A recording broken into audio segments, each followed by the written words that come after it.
Well, let's face it, no one likes to get punched in the face, but for others, that's just a part of their job. And while many of us may never step foot inside a mixed martial arts cage, for others, including 2 fighters here on the Western Slope, that's a big part of their life. They say if you love something, you should fight for it.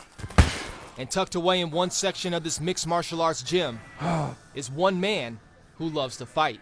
It's an adrenaline rush that I've never felt before outside the cage. But for Sergio Lopez, his battles haven't always been inside of a cage. I just made some bad choices when I was young. Come from California. I was born and raised in California. I came over here once I got out of jail. Lopez was 15 when he went to jail for breaking and entering. But after relocating to Montrose, the 38-year-old who now has 4 kids strives to be known as one thing. You got to work hard for it if you want to reach your goals. And this is one of my goals, to become a professional athlete. 11 years ago, Lopez found his calling through MMA. And after weeks and weeks of training, he's ready for his next challenge. Against someone who he considers a friend. It's different. But in the end, I'm going to try to win. And I am going to win. And that friend is the golden boy, Andrew Yates. I don't care who I stand in the cage with. They're not in there to be my friend. I'm not in there to be their friend. We'll be friends after the cage. That mentality has led Yates, who lives in Grand Junction, to a successful MMA career.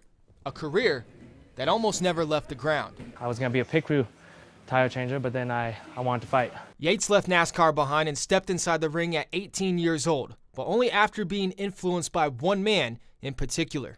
Very first time I watched a live MMA fight, it was Jeff Barney and Sergio Lopez. And after taking the fight just 9 days before and spending his time training in between coaching other young fighters, Yates will be squaring off with the man who helped start his career inside of a cage that is locked shut. Someone's getting hit, someone's getting hurt, someone's dreams are about to shatter. Hopefully I'm on the other side. I'm back now and I'm hungry, ready for this.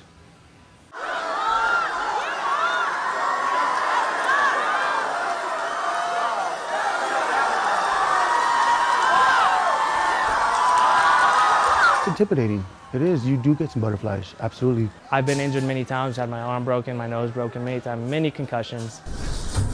The moments before a fight can be a time where butterflies blossom, be a time for self-reflection, or be a time to look ahead.